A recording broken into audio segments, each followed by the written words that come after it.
নমস্কার শ্রোতা বন্ধুরা, আপনাদের অনেক অনেক শুভেচ্ছা ও ভালোবাসা জানিয়ে শুরু করছি আমাদের আজকের বিশেষ অনুষ্ঠান ডাক্তারের দরবারে।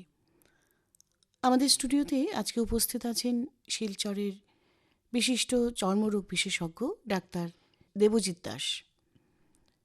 নমস্কার স্যার, আপনাকে আমাদের অনুষ্ঠানে স্বাগত জানাচ্ছি। নমস্কার। আমরা আজকে আপনার কাছে বিভিন্ন প্রশ্ন নিয়ে এসেছি এবং আশা করি শ্রোতারাও আপনাকে বিভিন্ন ধরনের প্রশ্ন করবেন। শ্রোতাদেরকে জানিয়ে দিচ্ছি ফোন নম্বরটি 262779, এই নম্বরে আপনারা ফোন করুন এবং কথা বলুন আজকের অনুষ্ঠানে। আমাদের আজকের অনুষ্ঠানে উপস্থিত আছেন ডাক্তার দেবজিৎ দাস, চর্মরোগ বিশেষজ্ঞ। আচ্ছা স্যার, যতক্ষণ ফোন আসেনি আমি আপনাকে একটা কথা জিজ্ঞেস করছি। বর্তমানে সবচেয়ে বেশি কোন ধরনের ত্বকের সমস্যা নিয়ে রোগীরা আপনার কাছে আসছেন? এখন গরমের দিন, সুতরাং গরম থেকে যেগুলা ত্বকের সমস্যা হয়, যেমন ঘামাচি, হিট র্যাশ বা ধরুন দাঁত চুলকানো, এগুলো ম্যাক্সিমাম এইসব রোগীরাই আমাদের কাছে এসে থাকেন এই আচ্ছা মুহূর্তে। আচ্ছা। আর এমনিতে কোনো বিশেষ যত্ন কি নেওয়া উচিত গরমকালে বা বর্ষাকালে?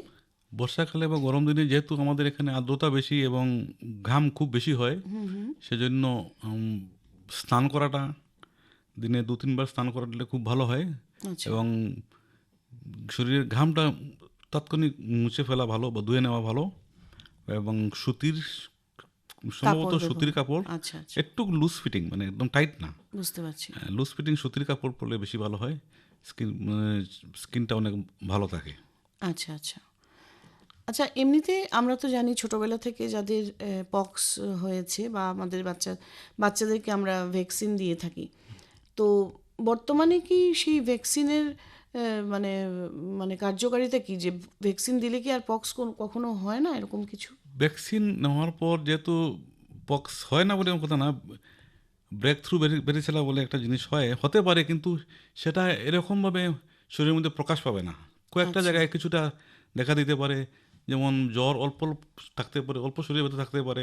নর্মালি পক্স হলে ধরুন 1 সপ্তাহ থেকে 3 সপ্তাহ অবধি থাকে, মানে মানুষকে ভোগায়, কিন্তু ওই ভ্যাকসিনেটেড যারা, আচ্ছা এদের 2-3 দিন প্রবলেম সলভ হয়ে যায়। এই আচ্ছা জন্য ভ্যাকসিন নেওয়াটা খুবই দরকার। কম বয়সে আচ্ছা। বাচ্চাদেরকে চিকেন পক্সের বা জলবসন্ত যাকে আমরা বলি, ওইটার ভ্যাকসিনটা নেওয়াটা অতি আবশ্যক। আর আমার মনে হয় সেই পক্স হলে অতি সত্বরই ডাক্তারের পরামর্শ নেওয়া উচিত। একদম 72 ঘন্টার ভিতরে, ম্যাক্সিমাম 72 ঘন্টার ভিতরে আচ্ছা। পরামর্শ না নিলে ভালো হয়, বা 24 ঘন্টার ভিতরে পরামর্শ নিলে পক্সের যেগুলো মেডিসিন খুব কার্যকারী, এবং 7 দিনের মধ্যেই পক্স অনেকটা ভালো হয়ে যায়। ভালো হয়ে যায়। ভালো হয়ে যায়। আর আমাদের মানে কিছু মানে আমাদের মা মাসিরা গ্রামে যারা থাকেন তাদের একটা ধারণা আছে কি, যে ডাক্তারের কাছে গেলে ওষুধ খেতে হবে এবং ওষুধ খেলে সেটা ভেতরে চলে যায়, সেটা বেরোয় না, মানে যত বেরোয় তত ভালো। ওনাদের সেটা ধারণা, সেটা তো আমার মনে হয় একটু না, এরকম ধারণাটা ঠিক নয়। কারণ পক্স যেহেতু ভাইরাস, ভাইরাস তো শরীরে ঢুকে এটা বংশবৃদ্ধি হ্যাঁ, বংশবৃদ্ধি ঘটায়। সুতরাং ওইটাকে, ওই ওষুধগুলো দিয়ে ওইটাকে বন্ধ করে নিতে হয়। না হলে পক্স যেহেতু আমরা চোখে দেখতে পাই যে শরীরের মধ্যে, চামড়ার মধ্যে বেরিয়েছে না, আচ্ছা আচ্ছা কিন্তু লিভারে, ব্রেইনে অনেক অনেক জায়গায় চলে যেতে পারে, তখন কিন্তু সেটা মারাত্মক হয়ে যাবে। আচ্ছা আচ্ছা এই জন্য আচ্ছা ওষুধ খাওয়াটা দরকার। না হলে কিন্তু নিউমোনাইটিস বলে, আচ্ছা বেরিসেলা নিউমোনিয়া, আচ্ছা তো এইগুলা যদি ফুসফুসে যদি ইনফেকশন চলে যায়, বেরিসেলা, তাহলে কিন্তু রোগীকে বাঁচানো মুশকিল হয়ে যায়, আইসিইউর দরকার পড়বে, এবং সেটাও গ্যারান্টিড না যে রিকভারি হয়ে যাবে। এই বুঝতে জন্য পারছি। পক্স হলে সঙ্গে সঙ্গেই ভালো ডাক্তারের পরামর্শ নেওয়াটা আমি মনে করি খুবই দরকার। দরকার। আচ্ছা, আমাদের মানে একজন বন্ধু ফোন করেছেন, দেখি উনি মানে কি প্রশ্ন করতে চাইছেন। হ্যালো, হ্যাঁ, হ্যালো, নমস্কার। নমস্কার, বলুন কে আ বলছেন? হ্যাঁ, আচ্ছা, আমি মানে আমার প্রশ্ন ছিল যে আমার মেয়ে আর কি ছোট, আচ্ছা, আপনার 7 নামটা বলুন আগে। কি নাম আপনার? মামনি আমার মেয়ে। কি নাম? মামনি, আচ্ছা, কোথা থেকে মামনি। বলছেন? হ্যাঁ, আমি তারাপুর ডেভেলপমেন্ট কমপ্লেক্সে আচ্ছা বলছি। আচ্ছা আচ্ছা, বলুন আপনার কি সমস্যা? আম আমার মেয়ে 7 years old। হুম ওর প্রবলেম হয়েছে নাকি ওর দুনো হাতে আর কি, হাতের সাইড দিকে হুম ছোট ছোট ছোট দানার মতো হয় আর কি, পিম্পল আচ্ছা ছোট ছোট আর কি, মানে আচ্ছা আচ্ছা ঘামাচি না আবার, কিন্তু ছোট ছোট দানা দানা বেশ ঘাতানো হুম ঘাতানো। হুম কিন্তু এটাতে আমি অনেক সময় চেষ্টা করি, একটু লোশন দেই বা এই দেই, কিন্তু এটা কমে না। আচ্ছা ঠিক আছে, ডাক্তারবাবু উত্তর উত্তর দিচ্ছেন আপনার প্রশ্নের। আচ্ছা, হাতের কোন জায়গাটায় বলুন? মানে হাতের যে আমরা যতটুকু ড্রেস পরি না, হাতের উপর দিকে, উপর দিকে। বের করা জায়গা যেগুলো থাকে না? হ্যাঁ হ্যাঁ হ্যাঁ, হ্যাঁ, তাহলে ওটা মানে যেমন শার্ট পরলো, স্টুডেন্ট পরলো না, উপরে শার্ট থাকে, ওই শার্টের পার্টটাতে, কাঁটাটা হ্যাঁ। ওই হাতের বাহিরে, বুঝতে পেরেছি। ওইদিকে। এগুলো খুব সম্ভবত সূর্যের আলো থেকে, সানলাইট ডিরেকশন বলে, হ্যাঁ, একজিমার মতো হয়ে যায়। কিছু কিছু জায়গায় ছোট ছোট দানা দানা দানা দানা একসঙ্গে হ্যাঁ থাকে এবং চুলকায়। তো হ্যাঁ, আপনাকে কি করতে হবে? মানে প্রোটেকশন, হ্যাঁ প্রোটেক্ট। মেডিসিনের কথা বলছি পরে, আমি প্রোটেকশনের কথা বলি নি প্রথমে। ওকে ফুলাতা শার্ট পরানো অভ্যাস করবেন, বা আচ্ছা ছাতি নিয়ে স্কুলে যাবে, হ্যাঁ রোদটা ডিরেক্ট লাগাবে না। তারপর আপনার মেডিকেশন, যেটা আপনি আচ্ছা সানস্ক্রিন ইউজ করতে পারেন, বা ভিটামিটাসন বা বোমেটাসন জাতীয় ওষুধ পাওয়া যায়, ওইটা লাগালে কমে যাবে। কিন্তু মেইন কথা হচ্ছে, এটা কিন্তু পার্মানেন্ট কিওর হবে না, আবার সূর্যের আলো যখন পড়বে তখন আবার হবে। সেই জন্য আবার হ্যাঁ হ্যাঁ প্রেফারেবলি হ্যাঁ সুতির ফুলাতা জামা পড়বে দিনের বেলা যখন রোদ থাকে, এবং ছাতি ইউজ করবে। সন্ধ্যার পর বা সকাল দিকে যখন ঘরে থাকে বা কোনো দিকে বেরোয়, তখন এগুলো না পড়লেই হলো। কিন্তু ওই দিনের ওই সময়টাতে ফুলাতা শার্ট পরবে এবং ছাতি ইউজ করবে। তারপরে আপনি বলছি মেডিকেশন, মানে সানস্ক্রিন লাগাবে, আর ভিটামিটাসন বা মোমেটাসন ওষুধ পাওয়া যায়, বা ডাক্তারের পরামর্শ নিতে পারেন, এগুলো মলম লাগিয়ে নিলে হলো। আচ্ছা আচ্ছা আচ্ছা আচ্ছা আচ্ছা। ধন্যবাদ। আশা করি আপনার প্রশ্নের উত্তর পেয়ে গেছেন। ঠিক আছে। আসলে ওই মানে গরমটাতেই আমার মনে হয় বিভিন্ন ধরনের ত্বকের সমস্যা দেখা দেয়, যেটা আমরা মানে কি বলবো, মানে একটু কষ্টদায়ক হয়ে যায়, এবং বাচ্চাদের জন্য তো খুবই বেশি। বেশি বেশি বেশি। তো একটা বয়সে আমরা দেখতে পারি যে ব্রণ হয় গালে, বাচ্চাদের বা ছেলেদেরই বলুন আর মেয়েদেরই বলুন। তো সেটা কি মানে ন্যাচারালি এটা হবে এবং ন্যাচারালি মানে যাবে, এটার জন্য কোনো ওষুধ?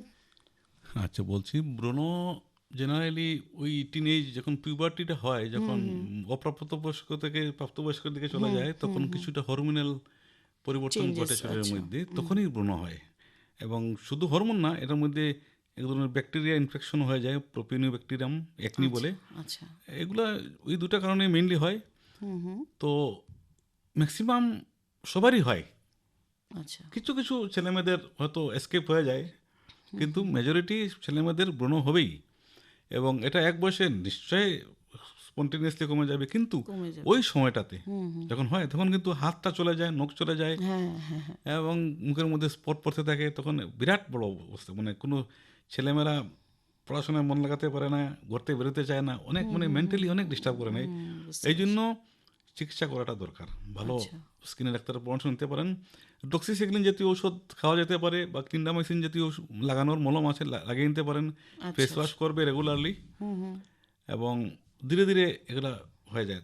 কিছু কিছু অনেক ভ্যারাইটি আছে, যেগুলো এক্সট্রিম ভ্যারাইটি যাকে বলা হয়, ওইগুলা ক্ষেত্রে স্পেশাল মেডিসিন ইউজ করা হয়। আর আদারওয়াইজ এই সিম্পল মেডিসিনেই হয়ে যায়। এবং শাকসবজি, ভিটামিন এ জাতীয় খাবার, গাজর, খাবারের খাবারের ক্ষেত্রে। গাজর, সবুজ শাকসবজি বেশি খেতে হয়, ফেস ওয়াশ করতে হয়। এই ধরুন চর্বি জাতীয় খাবার বেশি, মাংস, ডিম বা ভাজা বড়া বা ধরুন চকলেট, এগুলো অ্যাভয়েড করা ভালো। আচ্ছা আচ্ছা আচ্ছা। আর এমনিতে মুখের যে কালো দাগ পড়ে বা পিগমেন্টেশন যেটাকে বলা হয়, সেটা কি সারানোর কোনো উপায় আছে, কোনো ওষুধ বা আচ্ছা, মুখে পিগমেন্টেশন কিন্তু অনেক ধরনের হতে পারে। কিছু পিগমেন্টেশন, যেমন এই যে বললাম ব্রণ হয়, নখ লাগায়, কালো দাগ পড়ে, এগুলাকে বলে পোস্ট ইনফ্লামেটরি হাইপার পিগমেন্টেশন। আচ্ছা এগুলা জেনারেলি হরমোন থেকে হয় না। কিন্তু মেলুকের, পার্টিকুলারলি মেলুকের 30+ বা 40+ সময়ে কিছুটা মুখে কালো দাগ পড়া শুরু হয়। এটা নিয়ে ম্যাক্সিমাম কনসার্ন যেটা হচ্ছে, এবং এগুলা হরমোন থেকে হয়, আচ্ছা আচ্ছা। Estrogen hormone. যাই হোক, আমি আর অত হরমোনের ডিটেল যাচ্ছি না, হরমোন থেকে হয়। এবং সেটাকে কিন্তু ট্রিটমেন্ট করাটা অনেক সময় চ্যালেঞ্জিং। আচ্ছা লাগানোর ওষুধ আছে, অনেক সময় লেজার রেও করতে হয়, রেজিস্ট্যান্ট যেগুলো মানে রেসপন্স করে না, লেজার রে নেওয়া লাগতে পারে, কিন্তু ম্যাক্সিমাম লাগানোর ওষুধ আমাদের অনেক ভ্যারাইটির মেডিসিন পাওয়া যায়। সানস্ক্রিন ইউজ করতে হবে, লাগানোর ওষুধ লাগালে ম্যাক্সিমাম কমে যায়। এবং লাগানোর ওষুধ প্রেফারেবলি অনেকেই কিন্তু এই কিছু স্টেরয়েড প্রোডাক্ট লাগিয়ে মুখটা ফর্সা করে নেয়, কিন্তু তখন সাইড এফেক্ট শুরু হয়, ওইটাকে আবার ট্রিটমেন্ট করতে গিয়ে অনেক আমাদের প্রবলেম ফেস করতে হয়। এই জন্য আমরা বলি যে যেখানে সেখানে স্টেরয়েড মলম লাগাবেন না। হ্যাঁ, কিছু স্টেরয়েড মলম আছে, আমি নাম বলবো না, বা স্কিন লাইটিং ওষুধ পাওয়া যায় যেটার মধ্যে স্টেরয়েড দেওয়া থাকে, এগুলো লাগালে কিন্তু সাইড এফেক্ট শুরু হয়, এবং তখন ওই সাইড এফেক্টগুলোকে ট্রিটমেন্ট করাটা বিরাট বড় চ্যালেঞ্জিং হয়ে যায়। হ্যাঁ, স্কিন পাতলা হয়ে যায়, জলে রোদে বেরোলে মুখ লাল হয়ে যায়। তো ডাক্তারের পরামর্শ নেওয়া উচিত, এবং নন স্টেরয়েডাল কিছু ওষুধ পাওয়া যায় লাগানোর, এগুলো লাগানোটা ভালো, সানস্ক্রিন লাগানোটা ভালো। আচ্ছা। ঠিক আছে। আর লেজার বলতে মানে আমার মনে পড়লো, অনেকে আমি দেখেছি কিছু মহিলাকে যারা চোখের নিচটা ফোলা, তো সেটা মানে কিছু ক্ষেত্রে হয় কোলেস্টেরল বেশি থাকলে, যেটা আমরা জানি অনেক সময় সাদা একটা দাগ পড়ে যায়। আর না হলে মানে এটাকে কি মানে এই যে আপনার লেজার দিয়ে কি সারানো যায় এরকম? চোখের নিচের ফোলাটা কিন্তু হ্যাঁ, ফোলা ভাব যেটা। যদি কোলেস্ট্রল যেটা হয় ওটাকে তো সরানো যায়, ওইটাতে সরানোর জন্য লেজার এত দামি চিকিৎসা দরকার নেই তো না। আচ্ছা।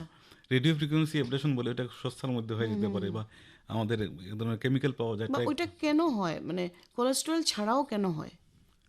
কোলেস্ট্রল ছাড়া যেটা মানে অনেক সময় দেখা যায় কোলেস্টেরল নেই উনার, কিন্তু চোখের ও নিচটা আচ্ছা, বুঝছি। ফোলা ফোলা বা একটু দাগ আছে, সাদা সাদা দাগ এরকম। যদি কোলেস্ট্রল নর্মাল অথচ এটা, হ্যাঁ, এগুলো হচ্ছে মানে কি এক ধরনের দে আর জেনেটিক্যালি প্রিডিসপোজড। আচ্ছা, হ্যাঁ, যাকে বলে জেনেটিক্যালি প্রিডিসপোজড।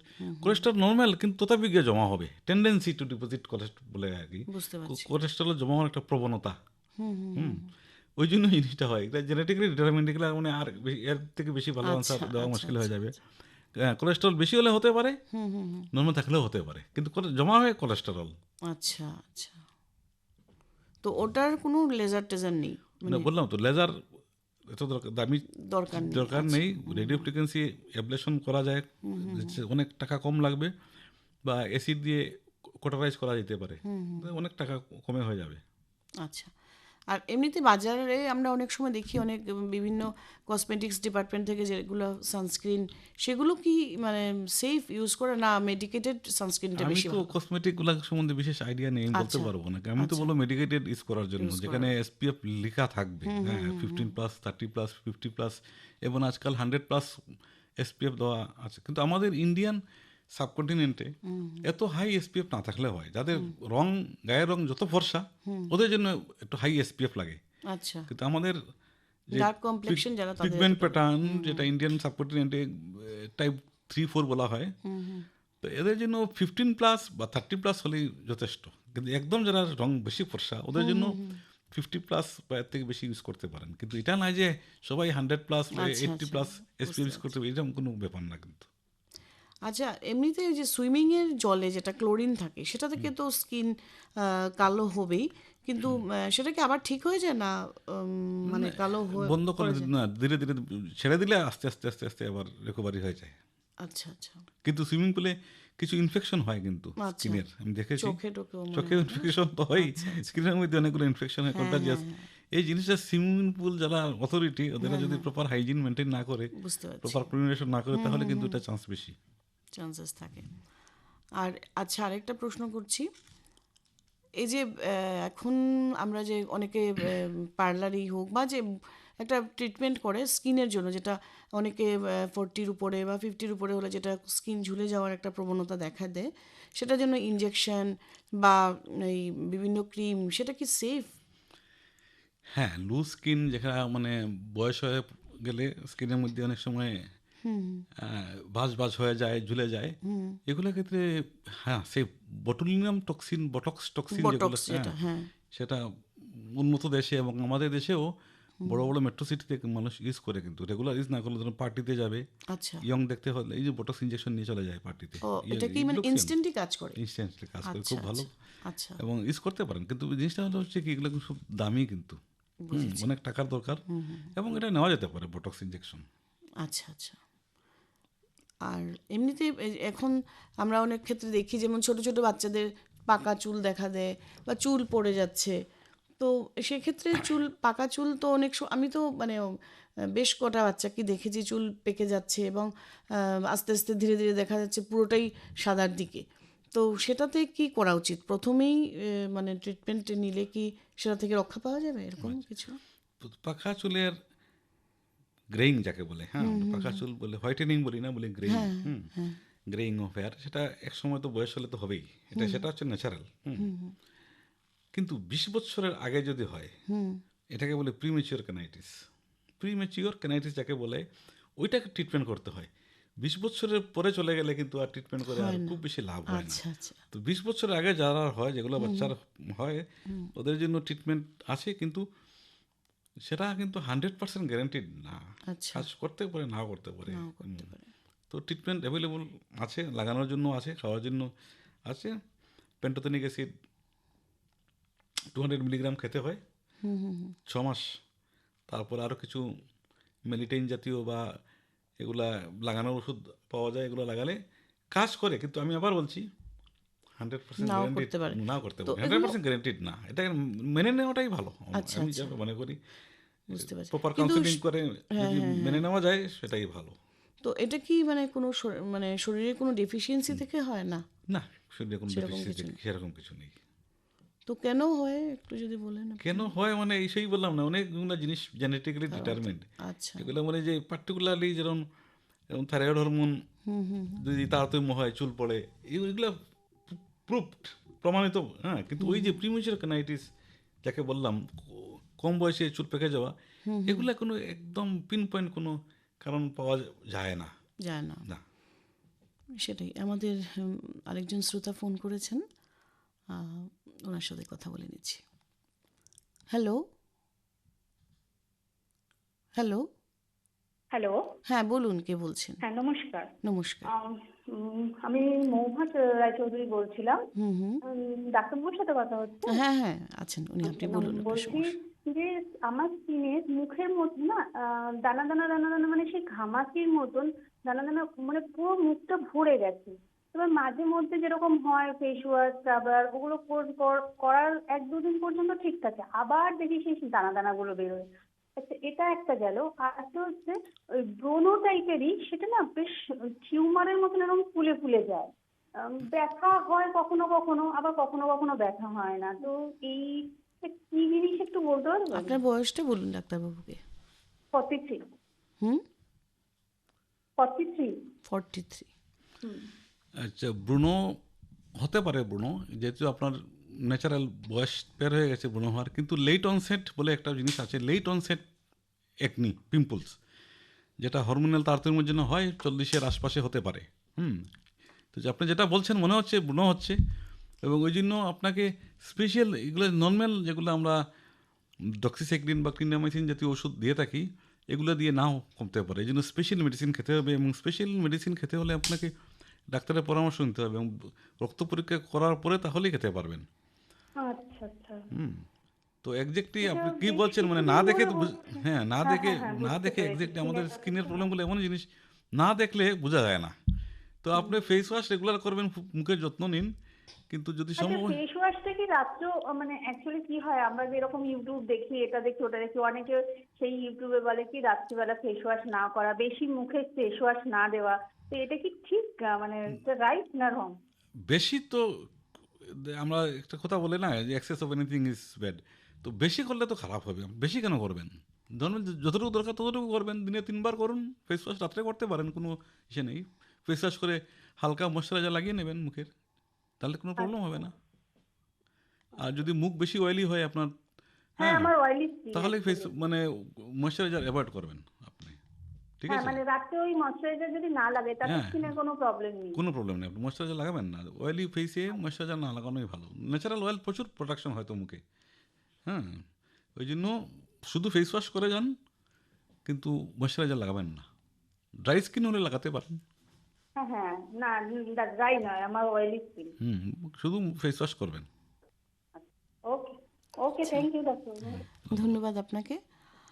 আম, আর এমনি ঘরোয়া কোনো উপায় কি আমরা মানে সেটার জন্য অ্যাপ্লাই করতে পারি, যেটা ব্রণ বা যে কোনো ধরনের দাগ ছোপ এগুলোর জন্য ঘরোয়া কি কোনো অনেকেই ঘরোয়া পদ্ধতিতে আমরা তো অ্যাকচুয়ালি এত বেশি এক্সপার্ট না ঘরোয়া আচ্ছা পদ্ধতি, আচ্ছা কিন্তু অনেকেই হলদি লাগায়, শসা লাগায়, গোলাপ জল লাগায়, মানে আমি বুঝতে পারছি। মানুষের মুখ থেকে যা নিয়েছি এগুলো ন্যাচারাল জিনিস অনেকে করতে পারেন, কিন্তু আমি আর্টিফিশিয়াল গুলোকে না করতেই বলবো। বাট ন্যাচারাল যেগুলো বললাম না, গোলাপ জল, শসা, অনেকে শসা লাগায়, অনেকে হলদি লাগায়, এগুলো কিন্তু স্কিনের জন্য ভালো লাগাতে পারে, ভালো, দাগও কমে, বুঝতে পারছি। স্কিনটাও বেশ রেজুমিনেট থাকে, ফ্রেশ থাকে, ইউজ করা যায়। আচ্ছা, আমি আবার আগের কথাই যাচ্ছি যে গ্রে হেয়ার যেটা বললেন আপনি, সেটা সেটা তো ঠিক আছে, মানে 20-র নিচে হলে সেটা একটা মানে ডাক্তার দেখাতে হয় বা কিছু।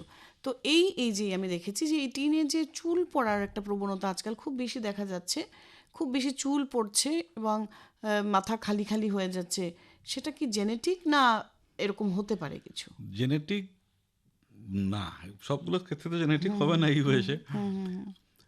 জেনেটিক যেটা হয়, এন্ড্রোজেনেটিক আমরা বলি, জিন এবং হরমোন কম্বিনেশনে যেটা হয়, সেটার একটা পার্টিকুলার প্যাটার্ন আছে। হ্যাঁ, আচ্ছা, একদম ভার্টেক্স জায়গা, তালু বলে যায়, আমরা যে কি বলি, হ্যাঁ হ্যাঁ, তালু বুঝতে বলে, পারছি, হ্যাঁ ওই হ্যাঁ। জায়গা থেকে শুরু হয়। হ্যাঁ, ধীরে ধীরে চুলগুলা পাতলা হয়ে হয়ে হয়ে হয়ে হয়ে মানে টাক পড়া যেটাকে টাক বলে, পড়া, হ্যাঁ। ওইটা হলো জেনেটিক এবং এন্ড্রোজেনিক হরমোন মিডিয়েটেড। আচ্ছা, কিন্তু বাকিগুলা কিন্তু এই জেনেটিক বা এন্ড্রোজেনিক না। বাকিগুলা ধরুন এই ছেলেমেয়েদের অতিরিক্ত স্ট্রেস, আচ্ছা, স্ট্রেইন, এত পড়ার চাপ, খাওয়া দাওয়া ঠিক মতো হয় না, ঘুম ঠিক মতো হয় না, যেটা আমাদের বায়োলজিক্যাল ক্লক শরীরের মধ্যে যেটা আছে, ওটার মধ্যে টাইমগুলো মোটামুটি ওইভাবে করলে ভালো হয়। এখানে দেখা যায় ছেলেমেয়েরা রাত্রে 1-2 অব্দি জায়গায় পড়ে, সকালে 10টা-11টার সময় ঘুম থেকে উঠে, বুঝতে তাহলে এদের তো প্রবলেম, শরীরের মধ্যে বিভিন্ন ধরনের হরমোনের তারতম্য হবেই। হবেই, এবং এই চুল পড়া এগুলো অনেক সমস্যা হতে পারে। তো সেক্ষেত্রে কি মানে চিকিৎসকের পরামর্শ নেওয়া উচিত, তাই তো? চিকিৎসকের না পরামর্শ নেওয়া উচিত, কিন্তু নিজেকে আগে এই লাইফস্টাইলটা মডিফিকেশন চেঞ্জ করতে হবে, করতে হবে। শাকসবজি, ফলমূল এগুলো খেতে হবে। বেশি করে খেতে হবে। হ্যাঁ, তাহলে এগুলো হয়, সলভ হয়ে যায়। কিন্তু ওই যে বললাম না, এই রাতে জেগে পড়া, স্ট্রেস, স্ট্রেন, একটা বাচ্চার উপর আজকাল এই যে খুব বেশি। ইঞ্জিনিয়ারিং পড়তে হবে, ডাক্তারি পড়তে হ্যাঁ, হবে, এত একদম প্রেশার, যে একদমই প্রেশার নিতে তাই। পারছে না তাকে দেওয়া হচ্ছে, এবং তখন ওদের শরীরের মধ্যে বিভিন্ন ধরনের প্রবলেম হতে আচ্ছা পারে, আচ্ছা চুল পড়া, অনেক প্রবলেম হতে পারে। চুল পড়ায় এদের মধ্যে একটি। হ্যাঁ, আচ্ছা আচ্ছা। আমার আরেকজন শ্রোতা ফোন করেছেন। হ্যালো, হ্যালো, নমস্কার, নমস্কার, বলুন কে বলছেন? আমি হিতেন্দ্র দাস বলছি, হুম, গ্রাম কুদালি, পোস্ট অফিস, নগেন্দ্রনগর, জেলা শ্রীভূমি থেকে। আচ্ছা, বলুন আপনার কি সমস্যা? আমার সমস্যা হলো যে আমার একজন কাকিমুনি আছেন, হুম, ওনার শরীরে মানে শরীরের যে উপরের মাংসগুলা সাদা সাদা হয়ে যাচ্ছে, আচ্ছা এগুলা কি? আচ্ছা, ডাক্তারবাবু বলবেন এটা আপনাকে? শরীরের আচ্ছা, উপরের মাংসগুলো সাদা হয়ে যায়, মাংস তো দেখা যায় না, স্কিন সাদা, মানে চামড়া সাদা। স্কিন স্কিন চামড়া। আচ্ছা, চামড়া সাদা হয়ে যাচ্ছে। হুম, যে চামড়া সাদা হয়ে যায়, কিন্তু অনেকগুলো কারণ হতে পারে, বুঝলেন। যেমন আমাদের দেশে এই গরম গরম দিনে খুব বেশি ছলম হয়, ছলম যাকে বলি আমরা। হ্যাঁ, নাম হ্যাঁ শুনি হ্যাঁ তো, ছলম। হ্যাঁ, ছলম হলেও শুনেছি। কিন্তু স্কিনগুলো অল্প অল্প সাদা সাদা হয়ে যায়, এটা একটা কারণ হতে পারে। সেতী রোগ একটা খুব আমাদের এরিয়াতে দেখা যায়, সেতী রোগ যেটা আমরা বলি, নাম তো শুনেছেন নিশ্চয়, হ্যাঁ হ্যাঁ সেটাও হতে পারে। এবং একজাক্টলি কোনটা হয়েছে না দেখলে বলা যাবে না।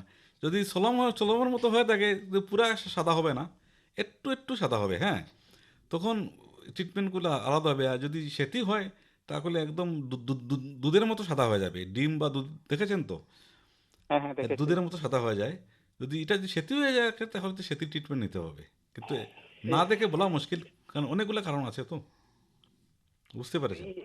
পুরা শরীরে বলতে গেলে মানে পুরা শরীরে চামড়া মানে সাদা হয়ে যাচ্ছে, গাল, মুখ, হাত, পা তাহলে মানে সবগুলো। তাহলে ডাক্তারও দেখাচ্ছে কিন্তু কমছে না। তাহলে সেটি যদি একদম যদি না কমে, হ্যাঁ হ্যালো, হ্যাঁ, সেটি রোগ শুনছি। যদি এত বেশি হয়, একদম ওষুধ দিয়ে যদি না কমে, তাহলে আমি যদি মনে করেন, আমাকে যদি বলেন পার্সোনালি, আমি বলবো আর ট্রিটমেন্ট করবেন না, কারণ করার দরকারটা কি? সেটা তো কোনো লাইফ থ্রেটেনিং বা কোনো দিন খুব খারাপ রোগ এটা তো নয়, শুধু চামড়াটা পরিষ্কার হয়ে যায়, বলে কি হলো? বুঝতে পেরেছেন তো? হ্যাঁ, যদি বুঝতে একটা পেরেছি। দুটো দাগ থাকতাম বলে মনে ট্রিটমেন্ট করান, যদি আস্তে শরীর হয়ে যাচ্ছে, তাহলে তো আর মানে এত পাওয়ারফুল ওষুধ খাওয়াতে হবে, অনেক সাইড এফেক্টও আছে। ট্রিটমেন্ট না করলেই ভালো আমি মনে করি, যদি একদম পুরো শরীর হয়ে যায়। তারপরে না, যদি পুরা আপনার শরীরে হয়ে গেছে। তারপরে যদি আপনারা চান ট্রিটমেন্ট করাতে করেন, কিন্তু এটা মনে হচ্ছে সেতি। হতেই পারে স্যার, এটা মানে দেখছি খুব মানে ওনার বহুদিন থেকে ডাক্তারও দেখাচ্ছি কিন্তু মানে একদমই কমছে না। এই স্কিন ডাক্তার মানে কি ডাক্তারও দেখাচ্ছে। কোথায় দেখিয়েছেন? এটা আমাদের এখানে এই শ্রীভূমিতে স্কিন ডাক্তার। স্ক্রিনের ডাক্তার দেখিয়েছেন কিন্তু কোনো হ্যাঁ, লাভ হচ্ছে টিচারও না? দেখিয়েছে। কোনো লাভ হচ্ছে টিচারও না? না, কোনো কোনো লাভ হচ্ছে না, যেরকম আছে এরকমই। সেটাই সেই জন্য বললাম তো আমি, সেটি রোগ যদি এত বেশি হয় সেটা কিন্তু কোনো লাইফ থ্রেটেনিং বা জীবননাশী কোনো রোগ না। সুতরাং সেই ক্ষেত্রে আমার মনে হয় আননেসেসারি আপনারা ট্রিটমেন্ট না করলেই পারেন। আর এত বেশি যদি হয়ে যায়, কোনো রেসপন্স যখন পাচ্ছেন না, না করলেই হলো। এটা তো এমন কিছু খারাপ রোগ না, না যে ছোঁয়াচে হয়ে গেলে বা কিছু হয়ে যাবে, এরকম তো না। না, এরকম তো কিছুই না। হ্যাঁ, তারপরে এটা কোনো প্রবলেমও কোনো করে না যে তাহলে শরীরে। তাহলে কেন এটাকে মানিয়ে নিলেই তো দরকার হলো। নেই, সেটাই। মানিয়ে নিন, এটাকে কী দরকার এটার পিছনে দৌড়ানোর? আচ্ছা, থ্যাংক ইউ স্যার। আচ্ছা, ধন্যবাদ। অনেক অনেক ধন্যবাদ আপনাকে। আম, আসলে সেতী রোগ যেটা উনি যেটা প্রশ্ন করেছিলেন, আমার মনে হয় সেটা সারানো খুব মুশকিল। না, যদি শুরু থেকে হয়, বাচ্চাদের যখন সেতু রোগটা আমরা পাই, খুব ভালো, আচ্ছা, খুব ভালো, মানে ট্রিটমেন্টে খুব সুন্দর করে। রেসপন্স করে। বড় হয়ে গেলে এবং যদি বেশি পুরনো হয়ে যায় তখন ট্রিটমেন্ট করাটা ডিফিকাল্ট হয়ে যায়। কিন্তু যদি আচ্ছা, শুরু হয় যখন, হ্যাঁ, আর্লি, যেখানে বলে আর্লি ভিটিলিগো আমরা বলি, আচ্ছা। বা ইরাপটিভ ভিটিলিগো যখন শুরু হচ্ছে, সেই স্টেজে যদি আমরা যদি ওষুধ দিতে পারি তখন আর পুরোপুরি কিওর হয়ে যায়। এটাকে আর থাকবে না, স্পট বোঝাই যাবে না। কিন্তু এস্টাবলিশড, একবার যদি এস্টাবলিশ হয়ে যায় দীর্ঘদিন থেকে, আচ্ছা, তখন কিন্তু ওই যে রিপিগমেন্টেশন বলে, আশপাশের সেল থেকে কালো রংটা মাইগ্রেট করবে তো ওই জায়গাটাতে, সেটা অনেক সময় আর ওষুধ দিয়ে হয় না। তখন আপনার এই সার্জিক্যাল প্রসিজিওর আছে, আচ্ছা, টেটু করা যায়, সার্জারি আছে, লেজার আছে, অনেকগুলো ট্রিটমেন্ট আছে, ওগুলো করা যেতে পারে। আচ্ছা, আচ্ছা, এবং আচ্ছা। আমি বলবো যদি এরকম ক্ষেত্রে যদি যাদের অনেক বেশি, অনেক দিন হয়ে গেছে কোনো ওষুধে কাজ হচ্ছে না, আমি আমাদের চেম্বারে আসলে ওদেরকে বলি কেন, কি দরকারটা কি কি দেখি। কিন্তু আমাদের এই সমাজের এই প্রবলেমটা হচ্ছে সমাজ। আসলে এটাই। আমাদের সমাজের মানুষরা সেতু রোগ হলে সেতী দেখতেই রোগ পারে হলে, না। হ্যাঁ, হ্যাঁ, কোনো মধ্যে বিবাহ বয়সের মেয়ে যদি কোনো মেয়ে যদি একদমই, সাদা একদম। স্পট থাকে, তাকে অত কোনো বিয়ে করতে চায় না। যে কি এগুলো নিয়ে এত প্রবলেম, আমি আমি যতটুকু পারি সবাইকে বুঝাই বুঝতে পারছি। এটা কোনো মারাত্মক রোগ না। শরীরে যে মানে হার্ট বা ফুসফুস, লিভার, কিডনি, এটাতে কোনো এফেক্ট করে না, শুধু দেখার প্রবলেম, আদারওয়াইজ কোনো কিছু না। এটা মানিয়ে নিন, সবাইকে বলি, কাউকে ঘৃণা করবেন না, এটা ছোঁয়াচে না। অনেকেই বুঝে না, কিন্তু এটা আমাদের সমাজের মধ্যে কিছুটা মানে কি বলবো, এই বিষয়ে আরো একটা কিছু ভুল ধারণা সচেতনতা জন্মে গেছে, দরকার। দরকার আছে। হ্যাঁ। তো এটা কি মানে কোনো ডেফিসিয়েন্সি বা কিছু এরকম কিছু না? না। এটা যে কোনো কারো হতে কোনো পারে, ডেফিসিয়েন্সি যে কোনো কারো হতে পারে। বুঝতে পারছি। তো আর এমনিতে চুল পড়ার যে আপনি যেটা বললেন, সে লাইফস্টাইল মডিফিকেশন যেটা করার দরকার, এটা করা যায়। তারপরে কি ট্রিটমেন্ট করলে কি কোনো কাজ দেয় এটাতে? চুল পড়া যদি ওইগুলা যদি কমন কারণ, আরো কিছু চুল পড়ার কারণ আছে, যেমন চাইল্ড বার্থ হলো, আচ্ছা, চাইল্ড বার্থের 3 মাস পরে চুল পড়ে, এটা ন্যাচারাল ফেনোমেনন, এটাকে বলে টিলোজেন এফ্লুভিয়াম। হ্যাঁ, এগুলাতে ট্রিটমেন্ট না করলে হয়, আপনি আপনি ঠিক হয়ে যাবে। তারপরে ধরুন এই থাইরয়েডের প্রবলেম থাকলে, ম্যাক্সিমাম ক্ষেত্রে থাইরয়েডের প্রবলেম থাকলে চুল পড়ে। তো থাইরয়েডের ট্রিটমেন্ট করলে কিন্তু এগুলো ধীরে ধীরে ঠিক হয়ে যায়। ট্রিটমেন্ট তো অবশ্যই আছে, ট্রিটমেন্ট করতে হবে সঙ্গে, এবং সঙ্গে ওইগুলো আনুষঙ্গিক যেগুলো মানে কারণ কারণ থেকে বুঝতে হবে কেন কারণ বুঝে হচ্ছে। হচ্ছে বুঝতে পারছি। ওই অনুসারে। আর সেটা কি মানে আফটার 50 বা আফটার 55 যদি এরকম হয়, চুল পড়ছে কখনো কখনো এরকম দেখা যাচ্ছে, সেটা কি মানে কিউরেবল বা মানে ওষুধে কন্ট্রোলেবল, সারা দেয়? হ্যাঁ, কিওর বলতে আমরা মানে control হয়, কন্ট্রোল control করা হয়। যায়। আচ্ছা। অনেক মহিলা আছেন 40-এর পরে, 50-এর পরে চুল পড়ে। ওই বললাম না, লাইফ খাওয়াটা ঠিকমতো করতে হবে, হ্যাঁ, শাকসবজি খেতে হবে, ঠিকমতো ঘুমাতে হবে, হ্যাঁ, টাইম বুঝতে অনুসারে। পারছি। তারপর ধরুন কিছুটা সেরাম বা আরো কিছু ওষুধ আছে, মিনক্সিডিল জাতীয় ওষুধ আছে, এগুলো লাগালে ভালো ফল পাওয়া যায়। হ্যাঁ, কিন্তু যাদের ওই অ্যান্ড্রোজেনেটিক বসে টাক পড়া, যাদের বলছি আমি, হ্যাঁ, তাদের তো ওদের জন্য আমি বলি কি, যখন শুরু হয় তখন থেকে যদি কিছুটা ওষুধ লাগানো শুরু করা যেতে পারে, এবং এটা কিন্তু নয় যে আমি 1 মাস লাগাবো তারপর বন্ধ করে দেবো, আবার বন্ধ করলে আবার সেম জায়গায় চলে যায়। আচ্ছা, আচ্ছা, তো রেগুলার ইউজ করলে সেটাকে ডিলে করা যায়। হ্যাঁ, যেমন যার ধরুন 30 বছরে হয়তো পুরা খালি হয়ে যেত, সেটাকে আমরা পিছিয়ে নিতে পারবো, পুরোপুরি অ্যাভয়েড করতে মানে পারবো না। পুরোপুরি কারণ সারানো যাবে আলটিমেটলি না। এক সময় যাবেই, এবং তখন হেয়ার গ্রাফটিং আলটিমেট যেটা সলিউশন, হেয়ার গ্রাফটিং করতে হয়, কিন্তু প্রসেসটাকে আমরা ডিলে করাতে পারবো অনেক। আচ্ছা, কিন্তু আচ্ছা, আচ্ছা, সেটা যে বলছে যে কিওর, এটা হবে না, এগুলা জিনিস এটা ন্যাচারাল। আচ্ছা। আচ্ছা, গরমকালে অ্যালার্জি হয় সেটা আমরা জানি, কিন্তু কখনো কখনো দেখা যায় যে মানে কারো কারো অ্যালার্জির প্রবণতাটা খুব বেশি, সেটা কি বা নিয়মিত ওষুধ নিতে হয়, তো সেটা কি মানে সুস্থ হয় না, না সারা জীবনই ওষুধ খেয়ে যেতে হবে? এটা অ্যালার্জির যেটা বলি আমরা আর্টিকারিয়া যাকে বলা হয়, চামড়াটা যে বিশাল লাগলে লাগলে যখন ফুলে ফুলে যায়, হ্যাঁ, এটার অনেক কারণ আছে।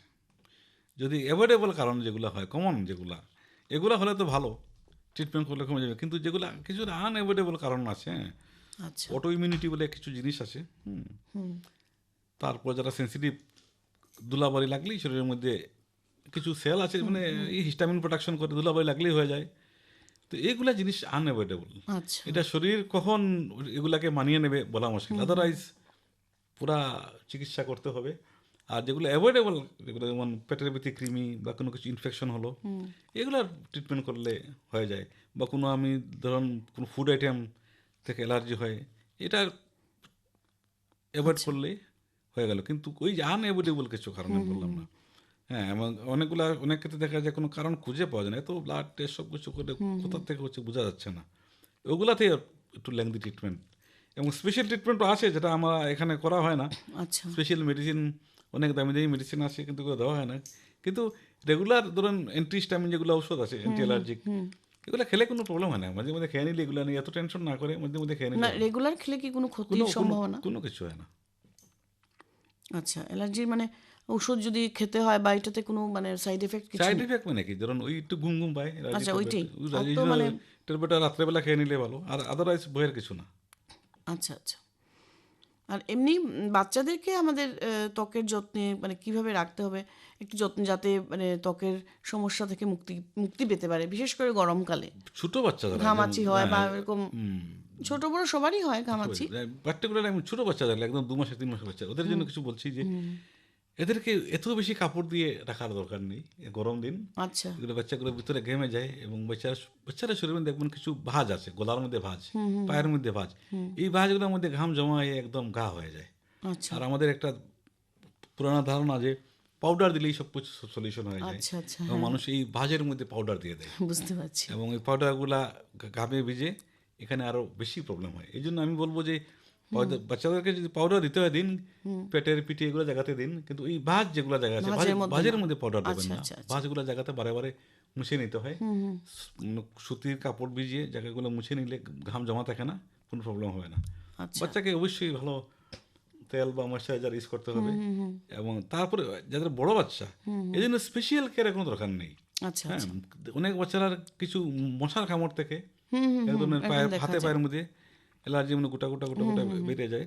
এদের জন্য মা বাবা, ওদের গার্জিয়ানকে আমি বলবো যে ওই বাচ্চাগুলাকে সুতির পা ঢাকা ড্রেস পরাতে বিকাল 4টে থেকে, আচ্ছা, যাতে মশা এসে বসতে না পারে। কামনা দে, বুঝতে পারছি। ঘরে সাফিসিয়েন্ট লাইট রাখতে, মসকিটো রেপিলেন্ট ইউজ করতে, এবং ওই বাচ্চাদেরকে যাতে অন্ধকারে যাতে না দেওয়া হয়। আচ্ছা, আচ্ছা। হ্যাঁ, কারণ অন্ধকারে মশা বেশি থাকে, বেশি কামড়ায়। দেখবেন ওদের শীত যখন আসবে এগুলা প্রবলেম থাকে না, তো শীতের দিনে হাত পা ঢাকা থাকে, এই জন্য প্রবলেম হয় না। কিন্তু গরম দিনে এরা হাত পা খোলা ড্রেস থাকে, এই জন্য বেশি হয়। তো বিশেষ কোনো কিছু নয়, জাস্ট ওই যেগুলো বলেছি এগুলো মেনে নিলে এগুলা কম হয়। আর স্পেশাল কেয়ার মানে কি, ওই ঘাম টাম এগুলা গরম দিনে বেশি করে বেশি ঘাম মুছে নিতে হয়, আর বেশি কিছু লাগবে না। গরম দিনে এত বেশি তেল দেওয়ার দরকার নেই। আচ্ছা, আচ্ছা, আচ্ছা। শীতের দিনে যখন স্কিন শুকিয়ে যায় তখন তেল ইউজ করা ভালো, ময়েশ্চারাইজার বা তেল।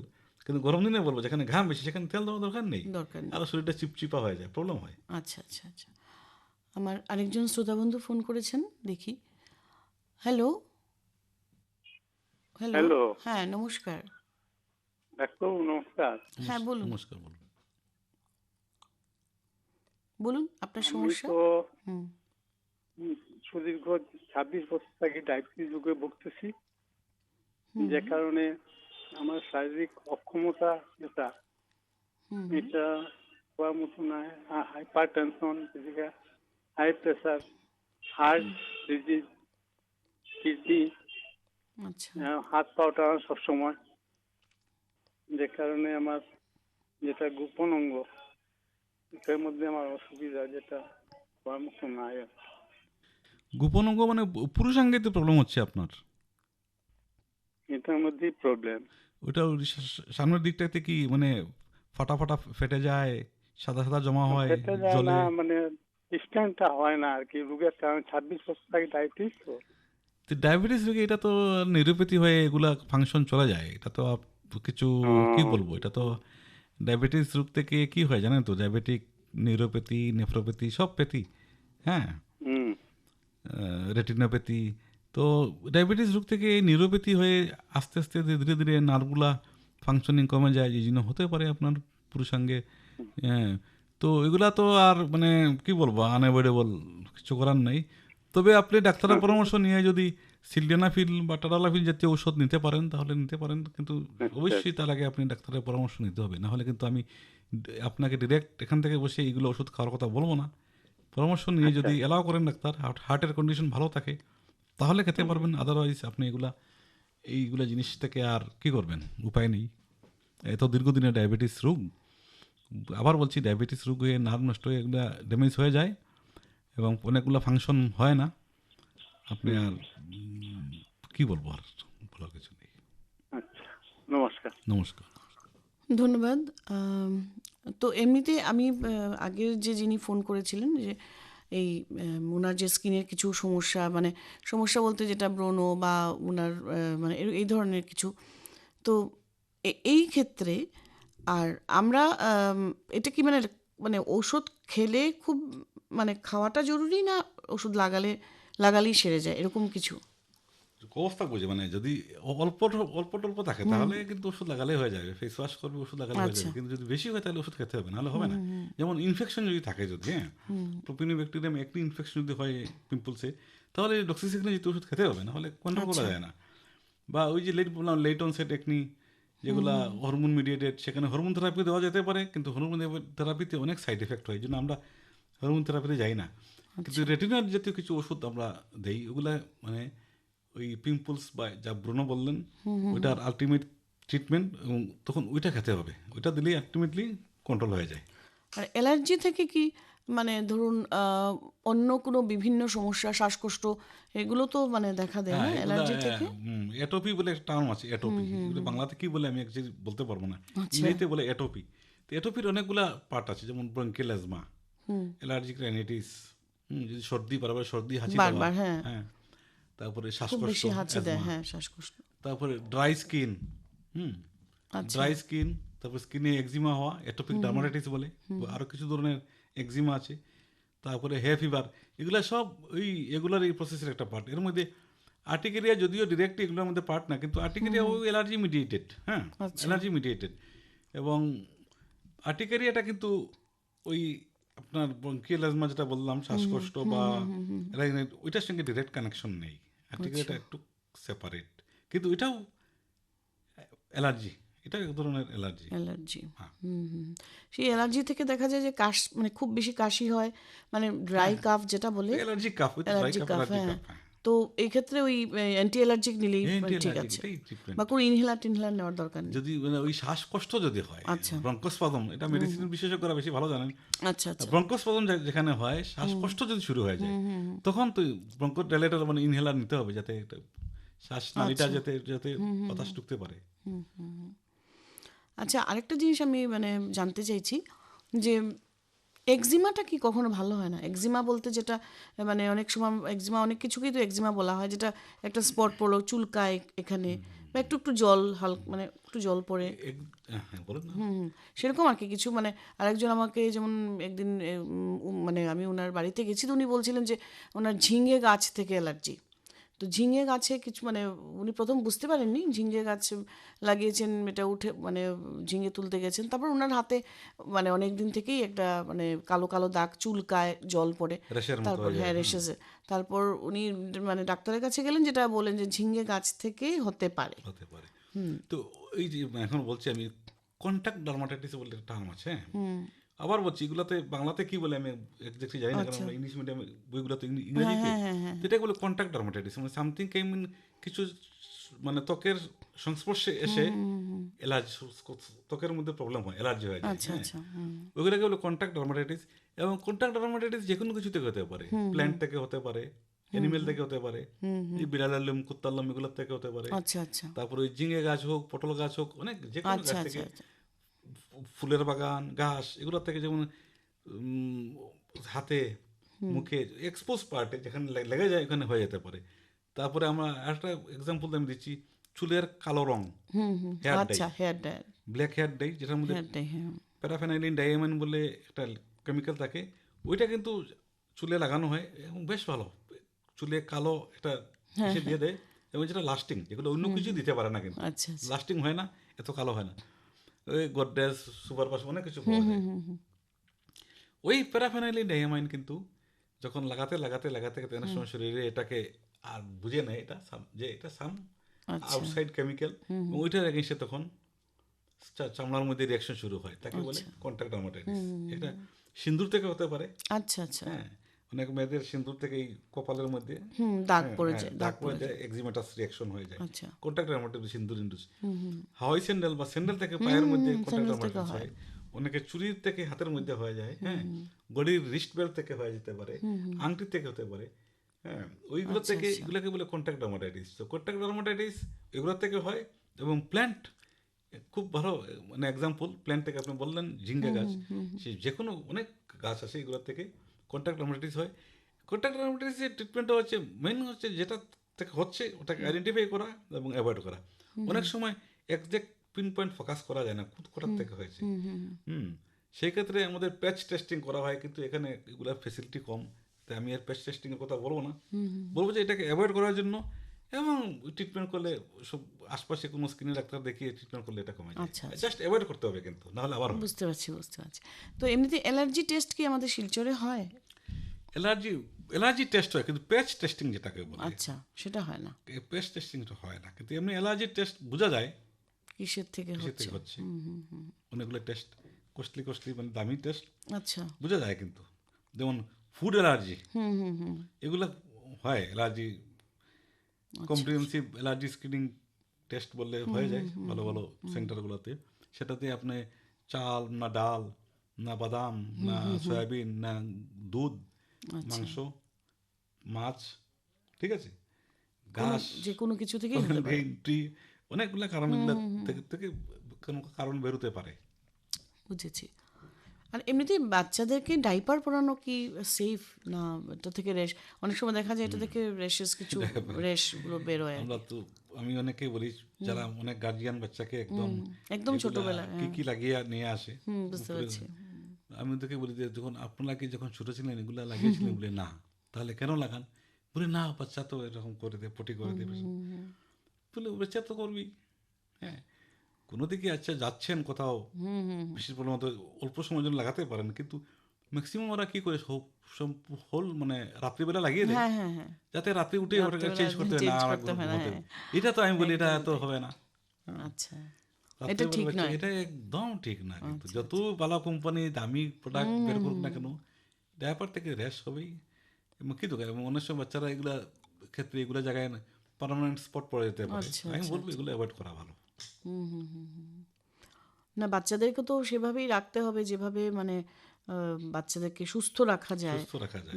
তো এই ক্ষেত্রে বা বড়দের ক্ষেত্রেও মানে খাওয়া খাদ্যের উপরে অনেকটা নির্ভর করে অনেক কিছু, তাই তো? অনেক কিছু। ফুডের তো নিশ্চয়, আমি আগে বলেছি, অল্প হিন্ট দিয়ে রেখেছিলাম যে ফলমূল শাকসবজি খেতে হবে, এবং প্রেফারেবলি আমাদের লোকাল যেগুলা ফল, এগুলো না যে আমি আপেল খেতে হবে বা আঙ্গুর খেতে হবে, ড্রাগন ফ্রুট কি কি বাজারে পাওয়া যায়, এগুলো দামি দামি ফুড, ফল কি দরকার, লোকাল পেয়ারা, আম, হ্যাঁ, নর্মাল যেটা ধরুন আমাদের কলা, এখানে পাওয়া যায়। এগুলো খেলেই যথেষ্ট, ফুড ভ্যালু খাদ্যগুণ ভালোই আছে, এবং শাক সবজি খেতে হবে। আচ্ছা, আচ্ছা। আমাদের এখানে ট্রেনে শুধু চিকেন, আজকাল ফাস্ট ফুডের দোকান, চিকেন, তারপরে ডিম, চিকেনের অনেক প্রোডাক্ট বাজারে পাওয়া যায়, এগুলা বাচ্চারা তো এগুলা খুব ভালো, হ্যাঁ, খুব ভালো পায় ফ্রাই, খেতে। খুব ফ্রাই করা জিনিস, কি তেল দিয়ে বাজে আমি জানি না, এগুলা চিপস, এগুলো অনেক ভ্যারাইটি পাওয়া যায়, এগুলো যতটুকু সম্ভব আমি বলবো অ্যাভয়েড করা ভালো। আচ্ছা, বয়স্কদের ক্ষেত্রে দেখা যায় যেটা মানে অনেক দিন থেকে বিছানা থাকলে বেড সোর হয়, সেটা কি মানে ঠিক হয় না? সেটাকে ঠিক করা যায় না? বেড সোর ঠিক করা যায় মানে এটা, শরীর যখন অনেক বয়স হয়ে যায় তখন শরীরের হিলিং ক্যাপাসিটি কমে যায়, হ্যাঁ, শরীরে যেটা নর্মালি কম বয়স বা মধ্য বয়সে যেগুলো শরীরের মধ্যে হিলিং হয়, ন্যাচারাল রক্ত চলাচল চলে, হিমোগ্লোবিন ভালো থাকে, বয়স্কদের ক্ষেত্রে দেখবেন হিমোগ্লোবিনটা কমে গেছে, রক্ত চলাচল হচ্ছে না, টিস্যুগুলো ফ্রেজাইল হয়ে যাচ্ছে, হ্যাঁ, যেটা এইজিং প্রসেসে হয়। এই জন্য ব্যাটসোর হয়, এবং যেগুলাতে এক এক পজিশনে থাকা অবস্থা, হ্যাঁ, হাড়ের মধ্যে প্রেশার পড়ে এগুলা হয়।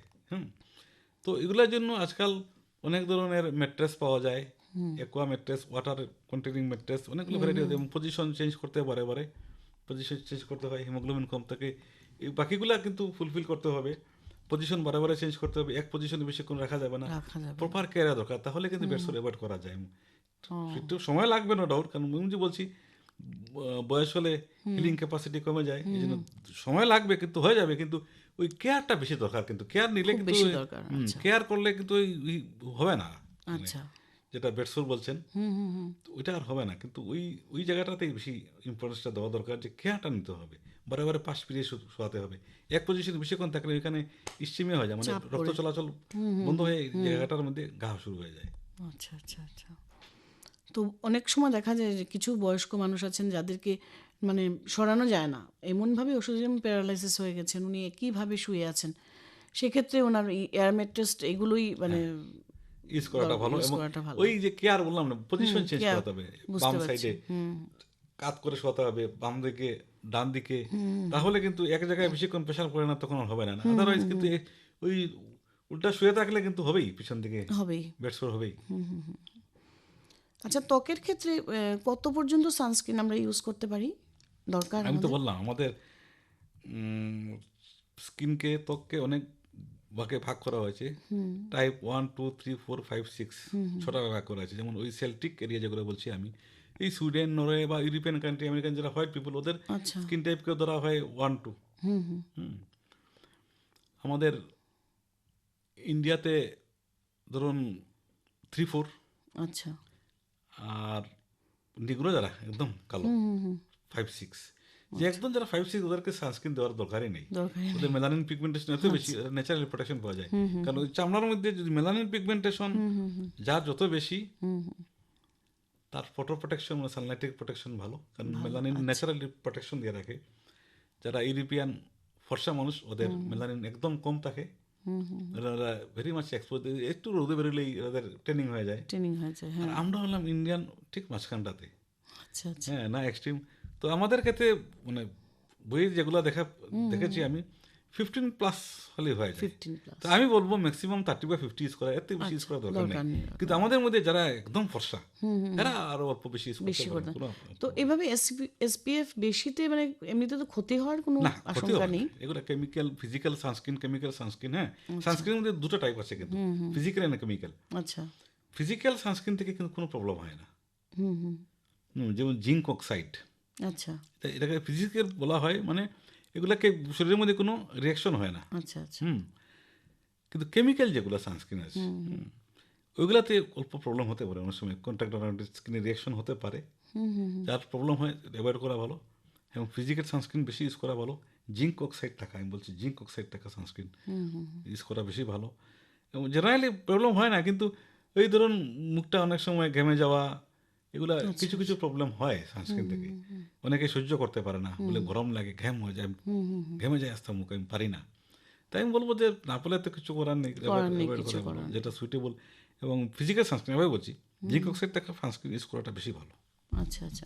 এমনিতে ওয়াটারপ্রুফ সানস্ক্রিন কিছু বলে হোক কিছু অনেক হয় কিছু নাকি? বলে ওয়াটারপ্রুফ সানস্ক্রিন আছে, ওয়াটারপ্রুফ সানস্ক্রিন মেডিকেটেড, ইউজ করা যেতে পারে। আচ্ছা, আমাদের সময়ও ফুরিয়ে আসছে মোটামুটি, আমরা শেষের দিকে চলে আসছি। তো একটা কথা না জিজ্ঞেস করলেই নয়, স্কিন ক্যান্সার যেটাকে বলা হয়, সেটা আপনারা কিভাবে ডিটেক্ট করেন, মানে দেখে কিভাবে বোঝেন, মানে কি হলে রোগী আপনার কাছে আসবে আর কি? আমি আবার বলছি, আমাদের এদিকে যেহেতু সানলাইটের রিয়াকশন, মেলানিন পিগমেন্টেশন থাকে, এই জন্য স্কিন ক্যান্সারটা ম্যাক্সিমাম ক্ষেত্রে সানলাইট থেকেই হয়। হ্যাঁ, আচ্ছা সানলাইট থেকেই হয়, আরও কিছু কারণ হতে পারে, ম্যাক্সিমাম সানলাইট থেকে হয় স্কিন ক্যান্সার। তো মানে যারা বেশিক্ষণ রোদ্রে থাকে। ওদের প্রোম। আচ্ছা, আরও অনেকগুলো কারণ আছে, একটা বলছি না যে ওটা থেকে না না শুধু বুঝতে বলছি, পারছি, হ্যাঁ হ্যাঁ। তো ইউরোপিয়ান যারা দেশের মানুষ একদম ফর্সা, মেলানিন পিগমেন্টেশন কম থাকে, ওদের মধ্যে এই বেজেল সেল কার্সিনোমা আমি বলছি, মেলানোমা, যেগুলো স্কিন ক্যান্সার বলে, বেজেল সেল কার্সিনোমা, মেলানোমা, এগুলো বেশি হয়।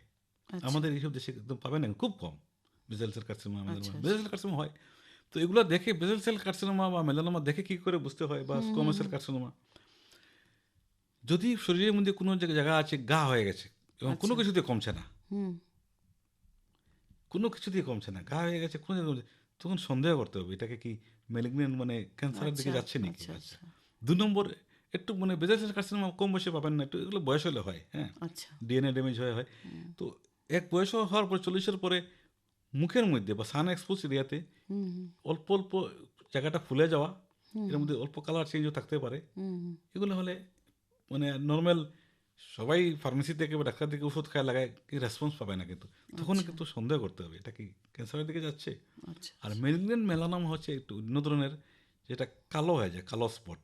ও তো মেলিগন্যান্ট মেলানোমা কেউই ধরতে পারবে না, কোনো ডাক্তার ছাড়া কেউ এটা বুঝতে পারবে না বুঝতে মেলানোমা পারবে না, না। কিন্তু কালো স্পট ওইটার মধ্যে কিছুটা যখন চেঞ্জ হয়, এটার মধ্যে যদি চুলকানো শুরু হয় বা ব্লিডিং শুরু হয় বা ব্যথা শুরু হয়, তখন বুঝতে হবে যে এটার মধ্যে ক্যান্সারের দিকে যাচ্ছে। আচ্ছা ওই সময় গিয়ে মানে আমি বললো কি ডাক্তারের সঙ্গে পরামর্শ করে নেওয়া ভালো। আচ্ছা আমার আরেকজন শ্রোতা ফোন করেছেন একদম শেষের দিকে।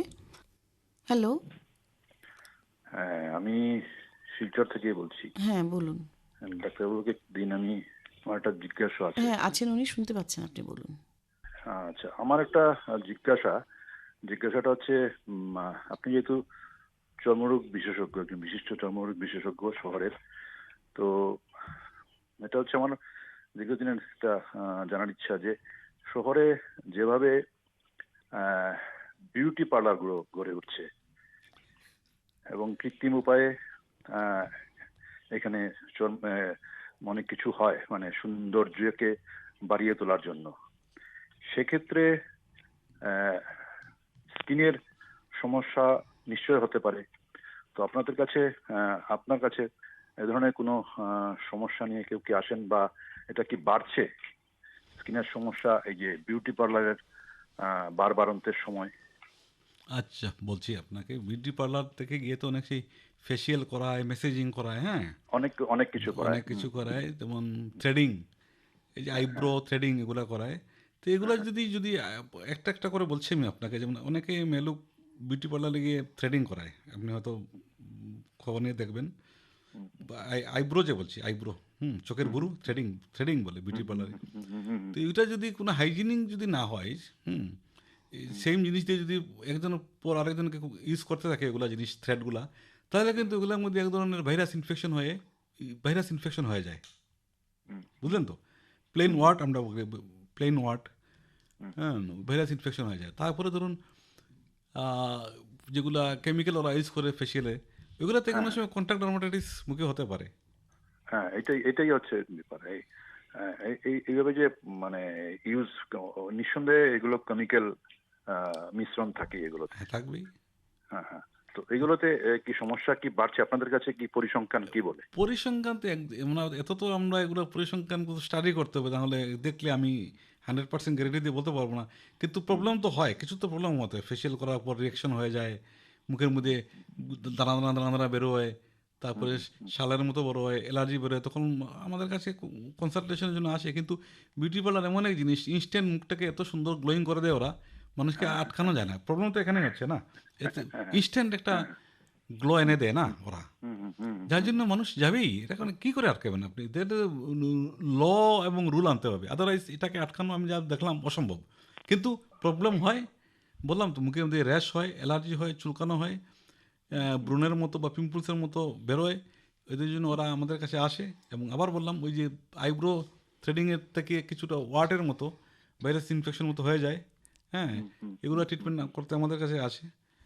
তো বাড়ছে কি না বাড়ছে এগুলো স্টাডি করে পরিসংখ্যান মানে এক্স্যাক্টলি এই মুহূর্তে আমি তো, আমার কাছে ডাটা নেই, বলতে পারবো না।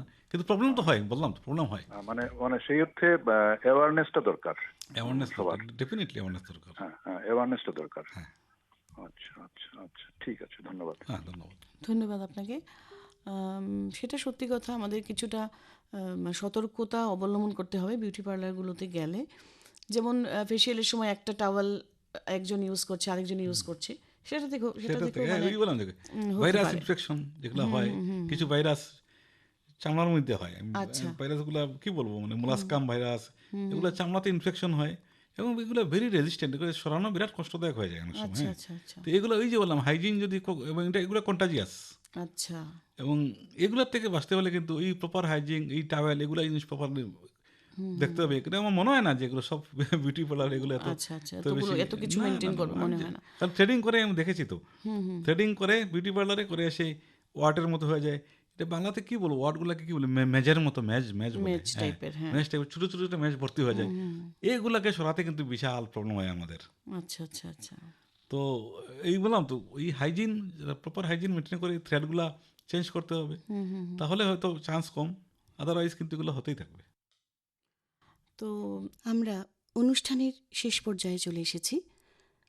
আমাদের আজকের ডাক্তারবাবুকে অনেক অনেক ধন্যবাদ। তার কাছ থেকে আমরা অনেক কিছু জানলাম।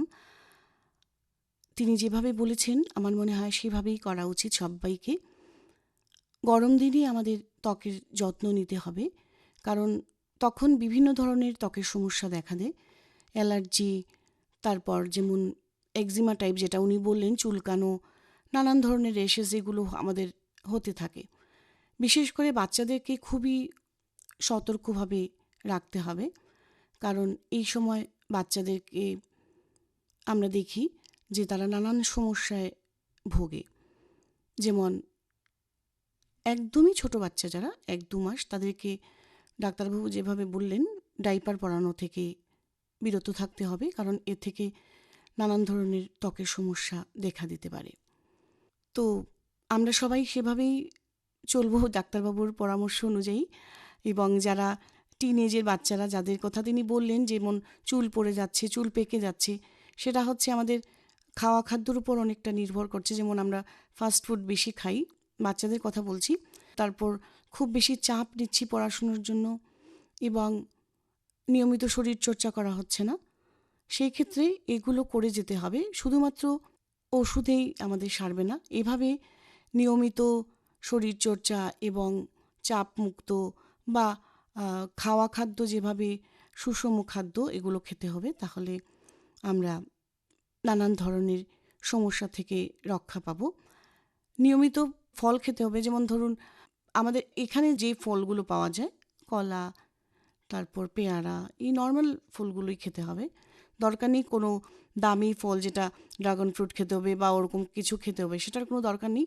ডাক্তারবাবু যেভাবে বললেন, আমাদের যেগুলো এখানে পাওয়া যায় শিলচরে বা আমাদের বরাক উপত্যকায় যেগুলো আমরা পাই, সেগুলোই খেলে আমাদের শরীর ঠিক থাকবে। যাই হোক, অনেক কথা বললাম।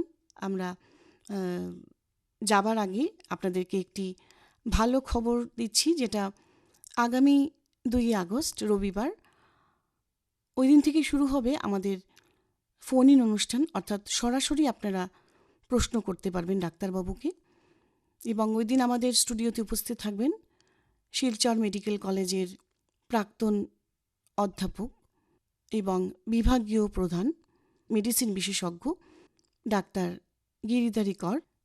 এই সম্পর্কে আপনাদের যে কোনো ধরনের প্রশ্ন আপনারা করতে পারবেন। আশা করি সমাধান পাবেন। তো এই সমস্যার সমাধান পেতে হলে আপনাদের ফোন করতে হবে 038422627779 এই নম্বরে। আপনারা আমাদের সঙ্গে থাকবেন। আপনাদেরকে অনেক অনেক ভালোবাসা এবং শুভেচ্ছা জানিয়ে আপাতত বিদায় নিচ্ছি আমাদের এই ডাক্তারের দরবারি অনুষ্ঠান থেকে। আবারও কথা হবে আগামী দিনে। খুব ভালো থাকুন, সুস্থ থাকুন,